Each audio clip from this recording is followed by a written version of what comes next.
사람들이 좋아하지도 않는데 찰거머리처럼 달라붙는 것이 있습니다. 피하고 싶은데 가로막는 것이 있습니다. 정말로 맞닥뜨리기 싫은데 징그러울 정도로 따라다니는 것이 있습니다. 그게 뭘까요? 그것은 시련과 역경입니다. 고난입니다. 좋아할 사람 없죠. 부딪히기 싫습니다. 피하고 싶죠. 그런데 끈질기게 따라다녀요.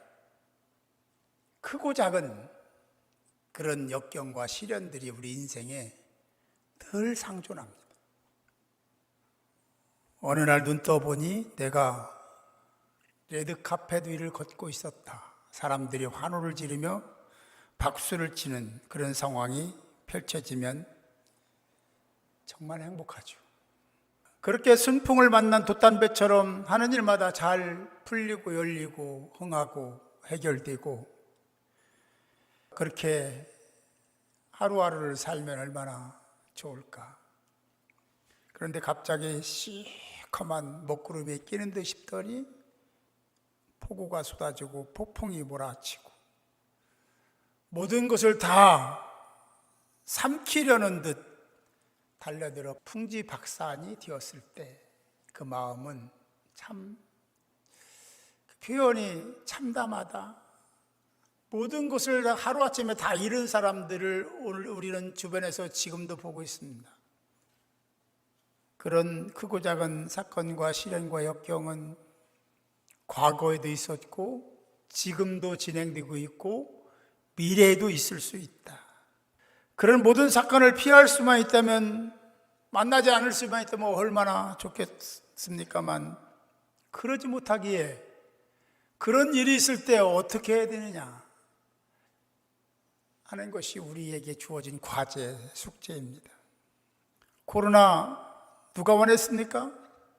아무도 원한 사람이 없어요. 코로나 피하고 싶지 않은 사람이 어디 있습니까? 다 피하고 싶어요. 원치 않았지만 코로나는 우리에게 다가왔고 피하고 싶었지만 피할 수 없었던 코로나. 그래서 견디어내야만 하는, 견디어내지 않으면 안 되는 그런 상황들이, 코로나 같은 상황들이 우리 인생에 반복적으로 발생하더라는 것입니다. 문제는 그런 사건이 실제적으로 나에게 발생했을 때입니다. 잠시 후면 그래 지나갈 거야 라는 생각을 가지고 있지만 여전히 그 사건과 상황에 휩쓸리고 영향을 받고 때로는 큰 지배를 받더라 하는 것도 부정할 수가 없습니다. 그렇지 않으려고, 그런 영향을 받지 않으려고, 지배를 받지 않으려고 몸부림치는 것도 우리에게 있지만, 그런 각오도 있고 결단도 있지만 늘 받아보는 성적표는 형편없습니다. 이럴 때 왜 나에게 이런 일이 일어나는 것일까 반문하고, 왜 나는 매번 이런 결과, 이런 저조한 성적표를 받아야만 할까라는 자괴감도 생기는 거죠. 이게 없다면 우리는 민감한 신앙인이 아닙니다. 죄송하지만 아닙니다. 단언컨대 아닙니다. 베드로전서 14장 12절 13절은 이렇게 말씀합니다. 사랑하는 자들아, 너희를 연단하려고 오는 불시험을 이상한 일 당한 것 같이 이상히 여기지 말고 오히려 너희가 그리스도의 고난에 참여하는 것으로 즐거워하라. 이는 그의 영광을 나타내실 때에 너희로 즐거워하고 기뻐하게 하람이라 라고 말씀하고 있습니다. 불시험이 온다? 당신의 사랑하는 백성들에게 불시험을 주고 고난을 준다? 라는 예언을 하고 있는 거예요. 그런 상황이 있게 된다는 거죠. 그때 즐거워하라고 말씀하고 있습니다. 여러분에게 고난이 닥쳤습니다. 불시험이 닥쳤습니다. 진짜로 정말로 여러분 지금 여러분에게 즐겁습니까? 즐거워할 수 있어요? 시련과 역경과 좌절의 장이 펼쳐졌는데 내가 즐거워할 수 있겠느냐 그런 얘기입니다. 그런데 하나님은 베드로서를 통해서 우리에게 그렇게 분명히 말씀하고 있습니다. 그런데 그 이유가 기록되어 있는데 너희를 연단하려는 목적이 있다. 불시험이, 그런 역경이, 그런 고난이 연단의 목적이 있다 라고 말씀하고 있습니다. 이는 그의 영광을 나타내실 때 너희를 즐거워 기뻐하게 하려면, 이게 무슨 말입니까? 그런 시험이 자꾸만 있음으로 해서 하나님이 이게 그게 아니고 이런 목적을, 이런 이유를 가지고 이런 상황을 이끌어 가시는구나 하는 것을 체득하게 함으로, 그런 불시험이 오고 역경이 올 때, 고난이 올 때 오히려 기뻐하고 즐거워할 수 있도록 만들기 위해서, 그렇게 하기 위해서 하나님이 불시험도 주시고 고난도 주시고 시험하시는 거예요. 그걸 모르면 즐거워하지 않죠. 불평하죠. 불만 터뜨립니다. 즐거워하다, 기뻐하다는 말은 문법적으로 보면은 그 의미가 자원함으로, 능동적으로, 그럼에도 불구하고라는 의미를 찾을 수가 있습니다. 그런 상황이 있어도 즐거워 기뻐할 수 있는 자원에서 자발적으로 즐거워하는 것입니다. 그 마음이 생기는 거다. 그 마음이 억지로 즐거워하는 게 아니라, 억지로 막 웃는 게 아니라 정말 그런 마음이 이 마음 심연으로부터 이렇게 우러나오는 거예요. 문법적으로 접근을 해석하면 그렇다는 거죠. 그래서 마음 중심으로 즐거워하고 기뻐하는 자, 그냥 형식적으로 좋지도 않은데, 기쁘지도 않은데, 즐겁지도 않은데 즐거운 척하고 행복한 척하고 그러는 게 아니라, 정말로 시험이 왔는데, 불시험이 왔는데, 고난이 왔는데 기쁘더라는 거예요. 즐겁더라는 거예요. 행복하더라는 거예요. 바울을 보면 알아요. 바울은 그런 상황이 있었잖아요. 그럼에도 불구하고 그는 늘 즐거워했습니다. 기뻐했습니다. 감사했습니다. 뿐만 아니라 자기가 감옥에 있으면서도 세상에 있는 사람들에게 항상 기뻐하라, 감사하라 그랬잖아요.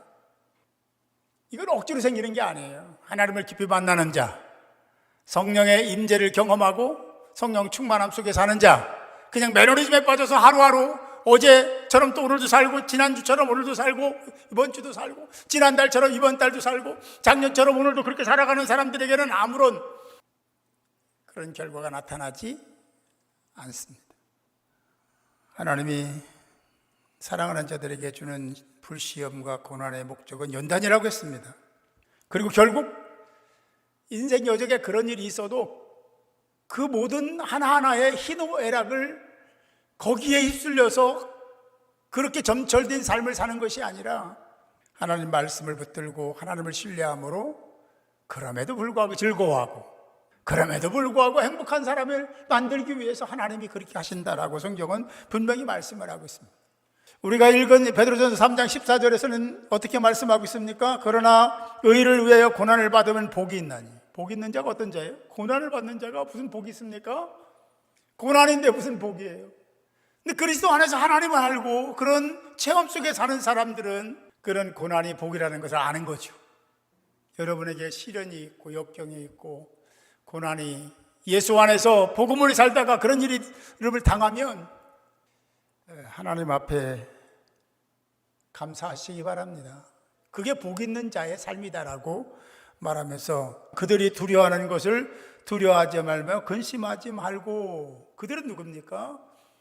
세상 사람들이, 하나님을 모르는 사람들이 그렇게 하더라는 거죠. 그런 거 따라하지 말고, 따라가지 말고, 그런 감정 거기에 휘둘리지 말고 라는 전제를 말씀하고 있습니다.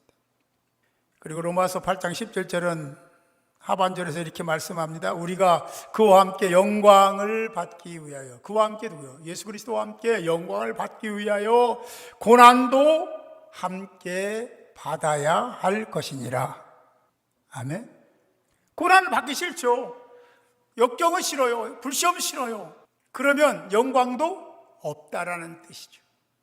예수 그리스도와 함께 신앙인으로서 고난도 받고 불시험도 견뎌내고, 그럴 때 영광이 주어진다. 성경 다르게 해석할 수가 없어요. 하나님을 많이 아시기 바랍니다. 주님을 알아야 돼요. 주님을 모르면, 아니 그게 무슨, 어떻게 그렇게 하나라고 생각하는 것이 인불이고 세상사의 가르침이고 지식이고 경험이고 체험입니다. 그런데 성경은 역설적으로 말씀하시면서 성경 전체를 그렇게 이끌어 오셨고 지금도 그렇게 진행하고 계시고 앞으로도 그럴 것이다.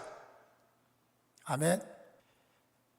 그리스도인의 역경과 시련, 그것은 그 상황이 지나간 다음에 우리에게 분명 영광의 자리를 허락하신다는 사실을 믿으시기 바랍니다. 그게 바로 하나님을 신뢰하고 믿는 자의 삶의 자세요, 태도입니다. 14절에서 고난과 불시험을 당한 자들을 위로하시는데,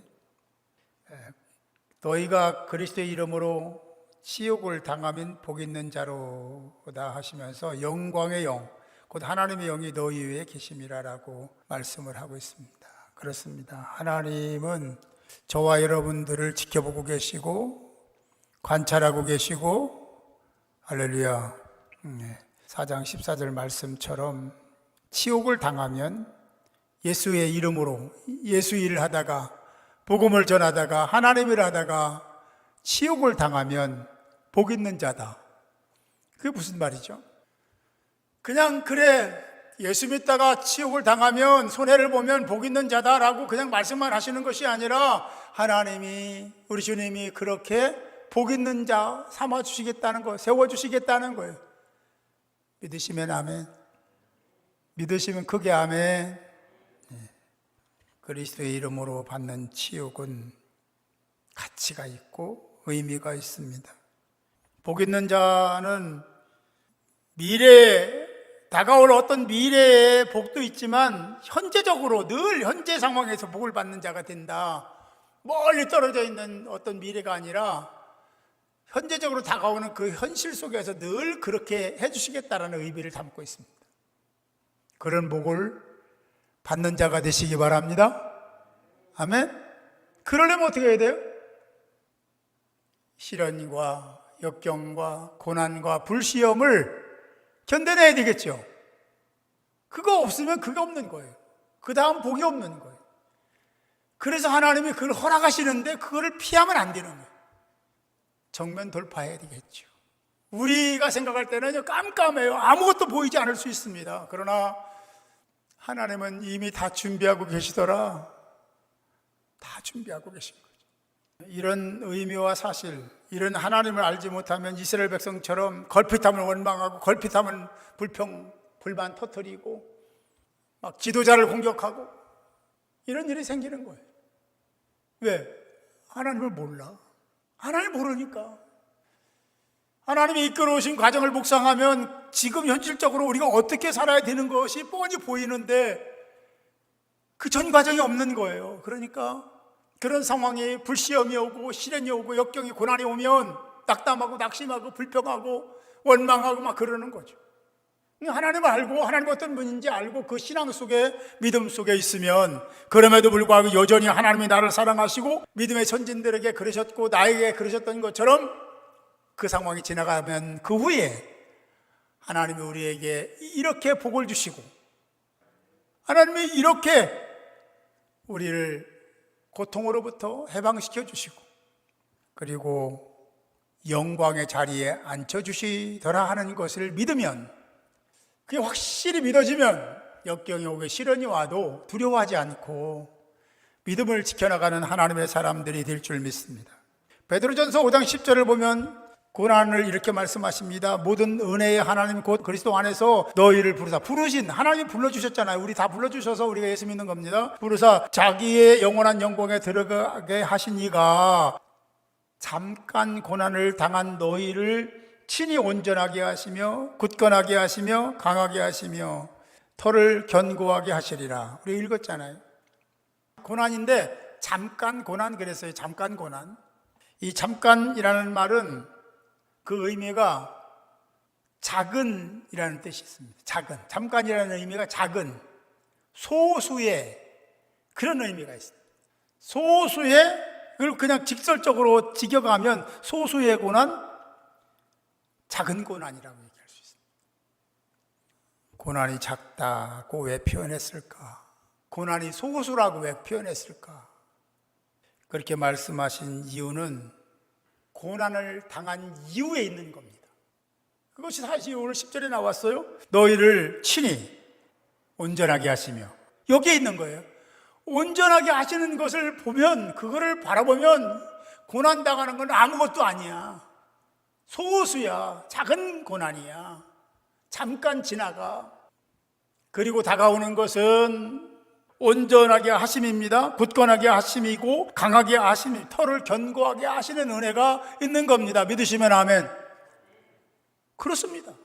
그래서 고난을 잠깐 지나가는 거기 때문에, 그리고 그 이후에 더 큰 하나님이 주시는 복락이 있기 때문에 즐거워하고 기뻐하라. 이해되십니까? 하나님을 모르면, 그걸 믿지 못하면, 하나님을 신뢰하지 못하면 아멘이 안 돼요. 하나님은 우리가 생각하는 그런 분이 아니라 존재십니다. 그냥 존재시거든요. 그분의 말씀을 그대로 믿고 따르는 여러분들이 되시, 이미 우리가 성경을 통해, 말씀을 통해서, 훈련을 통해서 하나님이 변함없는 분, 영원하신 분, 무소부지하신 분, 전지전능하신 분, 이런 속성들을 우리가 다 알고 있잖아요. 하나님의 영원성 앞에 머리를 숙일 수 있기 바랍니다. 하나님 영원하신 분, 하나님이 말씀하신 대로 우리에게 고통과 시련과 역경을 주는 것은 짧다, 단기적이다, 단기성을 얘기하셨어요. 하나님이 말씀하신 겁니다. 또 그렇게 되어왔고 되고 있고 될 것입니다. 하나님이 부르심의 목적이 있었고, 그에 따라 부르심의 목적을 잘 감당하게 하시려고 불시험과 고난을 주셨습니다. 이 과정을 통해서 그렇게 하시는 거예요. 온전케도 하시고 견고하게도 하시고 굳건하게도 하시고 터를 견고하고 강하게 만드시는 역사가 있는 겁니다.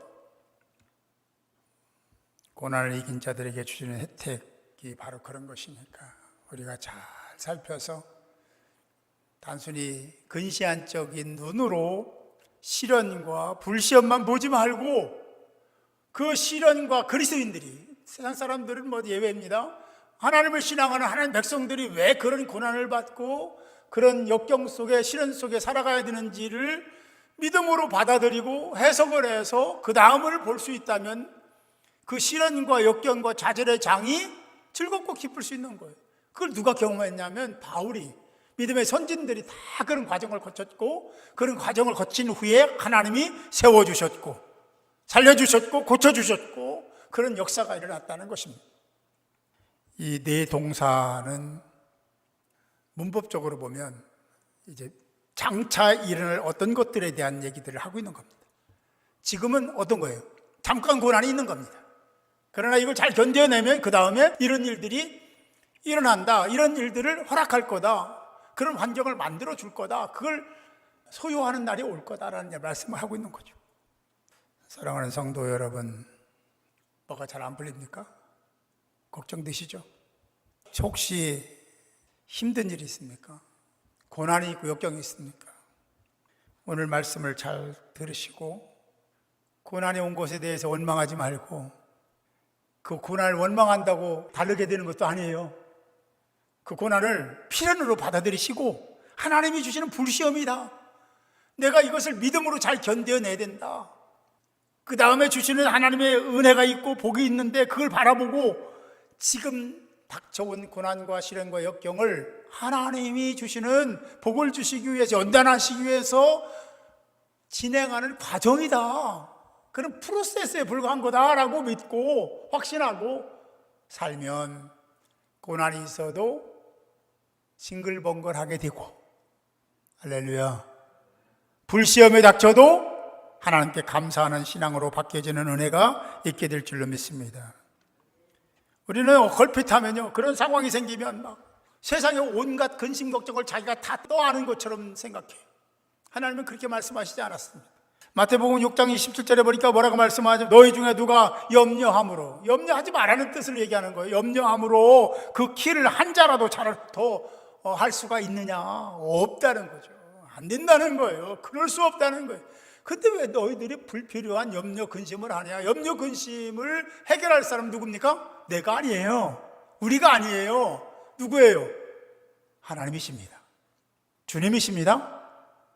베드로전서 5장 7절에서 너희 염려를 다 주께 맡겨라. 왜? 주님 거예요. 염려 근심하는 것은 그거는 여러분들을 시험하는 거예요. 그럴 때 맡기는지 안 맡기는지 아주 직설적으로 명령하시잖아요. 다 주께 맡겨라. 이는 저가 너희를 돌보심이라. 너희들을 거기에 휩쓸려 있으면 안 돼. 거기에 묻혀 있으면 안 돼. 그러시면서 염려, 근심, 걱정을 다 맡기라고 말씀합니다. 오늘 말씀에서 약속하는 것은 부르심이었잖아요. 부르심의 목적을 얘기하고 있습니다. 보장하시는 하나님, 성취하시는 하나님을 보여주고 있는 거죠. 여러분 잘 아시는 스티브 잡스가 유명한 말 한 거 알잖아요. 제가 여러 번 얘기했는데, 만일 오늘이 여러분들의 마지막 날이라면 당신이 하던 일을 그냥 계속 하겠느냐? 기억해 놓으세요. 기억할 때까지 얘기할지도 몰라. 스티브 잡스가 뭐라 했냐면, 당신이 지금 하는 일이 지금의 마지막이야. 그런데 그 일 그대로 할 거냐? 굉장한 의미가 있는 거잖아요. 내가 오늘 마지막인데 내가 하던 일을 그냥 계속 할 거야. 그런 마음이 들면 하세요. 좋은 걸 겁니다. 그러나 내가 하고 있는 일이 내가 지금 좀 이따 죽을 건데 그래도 그걸 막 열심히 거기에 막 그 일을 하는 것이 옳지 않다 생각하면 우선순위 바꾸세요. 지혜자입니다. 지혜자는, 하늘의 지혜를 갖고 있는 사람은 거기에 목매달면 안 돼요. 하나님이 싫어하는 거예요.